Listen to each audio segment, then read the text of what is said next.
Hello বন্ধুরা, আমি হাসনাত। বন্ধুরা, আজকে একটা কালো দিন এসএসসির কপালে, আমাদের কপালে। কারণ হাইকোর্ট যে রায়টা দিয়েছিল, 26,000 যে প্যানেল ছিল পুরো প্যানেল বাতিল দুর্নীতির জন্য, সেই রায়টাই আজকে বজায় রেখেছে সুপ্রিম কোর্ট। তার মানে 26,000 শিক্ষক শিক্ষিকা, 26,000 বলবো না, কিছু শিক্ষক শিক্ষিকার চাকরি আজকে চলে গেল। কিছু এই কারণে, কারণ অযোগ্য ছিল ভেতরে ভরা, ছিল কিছু ভণ্ড শিক্ষক, ছিল এমন কিছু শিক্ষক যাদের শিক্ষক এই বলাটাই অন্যায়, আর তারা তার যোগ্যতাও রাখে না। যার জন্য হলোটা কি, যোগ্য শিক্ষক যারা যারা আমাদের সমাজকে গড়বে, যারা আমাদের পরবর্তী সমাজকে ভালো কিছু শেখাবে, তারা আজকে বাতিল হয়ে গেল। কিন্তু অ্যাকচুয়ালি আমার প্রশ্ন এটা নয়, ঠিক আছে, অযোগ্য সব জায়গাতেই রয়েছে। বর্তমান যুগে তুমি যদি খুঁজতে যাও তো অযোগ্য সব জায়গাতেই রয়েছে। এই প্যানেলের মধ্যেও ছিল, এটা নিশ্চিত, আর এর জন্য বাদ চলে গেল সবাই। কিন্তু প্রশ্ন হচ্ছে আসল দোষীটাকে। দেখো, আমি চাকরি করব, ঠিক আছে, এই প্যানেলে সময় আমিও পরীক্ষা দিয়েছিলাম, পাসও করেছিলাম, তারপরের প্রসেসে আমি এগোতে পারিনি, চাকরি পাইনি, ঠিক রয়েছে, কোনো সমস্যা নেই। কিন্তু যারা পরিশ্রম করে, আমার থেকে অনেক বেশি পরিশ্রম করেছিল, পরীক্ষা দিয়েছিল, বাকি স্টেপগুলো পার করে চাকরি করলো 4-5 বছর, তারপরও সেই যোগ্য শিক্ষকদেরকে আজকে তাদের নাম খাতা থেকে তাদের উঠে গেল।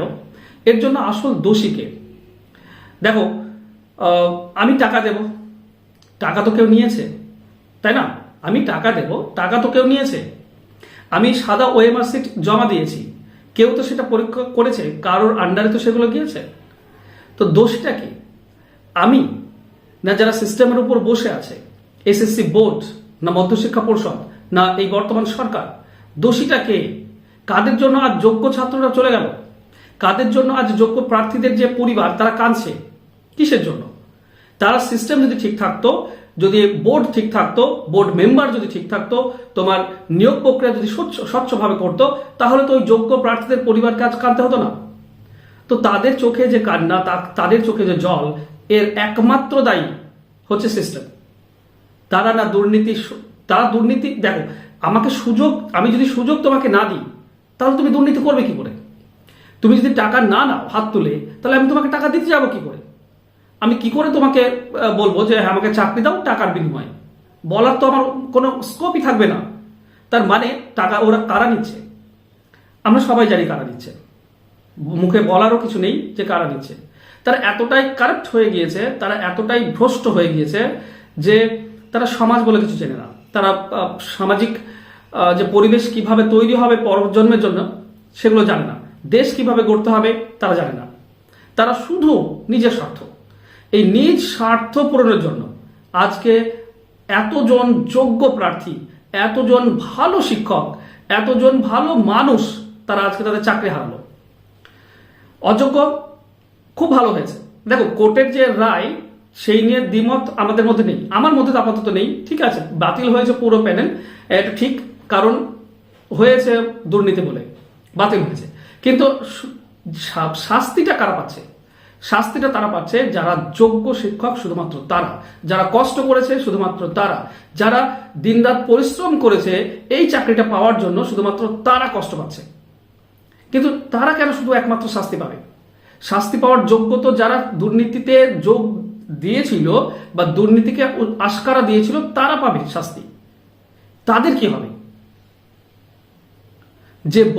যে বোর্ড থেকে সিলেকশন হয়ে যায়, এত নম্বর রোল নাম্বার চাকরি পাবে, এত নম্বর রোল নাম্বার চাকরি পাবে না, সেই বোর্ডের মেম্বারদের কি হবে? যারা বসে আছে, যারা চাকরি দেওয়ার জন্য বসে আছে, সেই তারাই যদি দুর্নীতি করে, তো তাদের শাস্তি কোথায়? যদি এই রাজনৈতিক প্রভাব থাকে, তো সেই রাজনেতাদের শাস্তি কোথায়? এতগুলো বোর্ড রয়েছে, মধ্যশিক্ষা পর্ষদ রয়েছে, এসএসসি বোর্ড রয়েছে, তোমার সরকারি বর্তমান সরকার রয়েছে, এদের হস্তক্ষেপ যদি ঠিক মতো হতো, এরা যদি সৎ হতো, তাহলে আজকে সেই পরিবার থেকে কাঁদতে হতো না। চিন্তা করতে পারো, মানুষ মারা গেলে মানুষ কষ্ট পায়, কিন্তু এই কষ্টটা একজন পরিবারের সদস্য মারা যাওয়ার থেকেও বেশি কষ্টকর। কারণ সে যারা 4-5 বছর চাকরি করলো সে সব দিক থেকে দূরে চলে এসছে, সে নতুনভাবে আর নিজেকে আবার প্রতিষ্ঠিত করতে অনেক সময় লেগে যাবে। বিশেষ করে এই পরিস্থিতিতে তাদের মানসিক অবস্থা এমন যে তুমি আমি কল্পনা করতে পারি না, শুধুমাত্র সেই জানে যে তার মানসিক অবস্থা কিভাবে যাচ্ছে।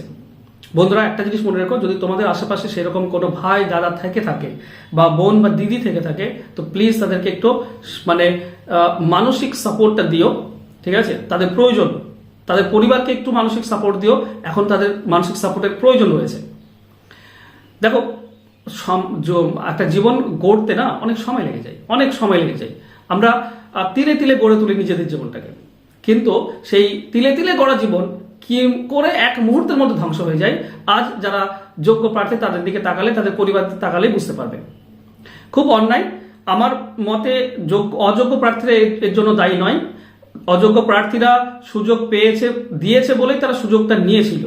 তো ওরা 10% যদি দায়ী হয়, তো বাকি 90% দায়ী হচ্ছে বোর্ড, সিস্টেম, সরকার। আর আমার মতো বলে তাদের বিরুদ্ধে কড়া পদক্ষেপ নেওয়া উচিত, তাদের বিরুদ্ধে আমাদেরকে কোর্টে যাওয়া উচিত এবং গিয়ে মামলা করা উচিত। তাদের শাস্তি কোথায়, তারা কি শাস্তি পেল, আর তারা যেন একদম দৃষ্টান্তমূলক শাস্তি পায়, তারা যেন দৃষ্টান্তমূলক শাস্তি পায়, এমন যেন ভবিষ্যতে এইরকম দুর্নীতি করার কথা যেন না ভাবে। কারণ দুর্নীতি যারা অযোগ্য প্রার্থী তারা করেনি, কারণ সে মরিয়া হয়ে আছে একটা মানে চাকরি পাওয়ার জন্য। বুঝতে পারছো পরিস্থিতি? তোমার আমার আর ওই অযোগ্য প্রার্থী একই। আমরা মরিয়া হয়ে আছি, সরকারি একটা চাকরি করব, আমরা কষ্ট করছি, মেহনত করছি, মরিয়া হয়ে আছে। সে একটা সুযোগ পেয়েছে, সুযোগের সদ্ব্যবহার তার মতো করেছে, সুযোগের সদ্ব্যবহার করেছে। তাই অযোগ্য প্রার্থীদেরকে আমরা দায়ী করছি না, আমি আপাতত দায়ী করছি না।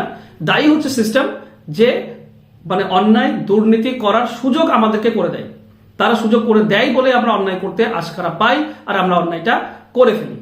যদি সেই সুযোগ না থাকতো তাহলে কোনো প্রার্থীর জায়গায় আমরা অন্যায় করতাম না, বা আমাদের অন্যায় করার কোনো সুযোগই থাকতো না।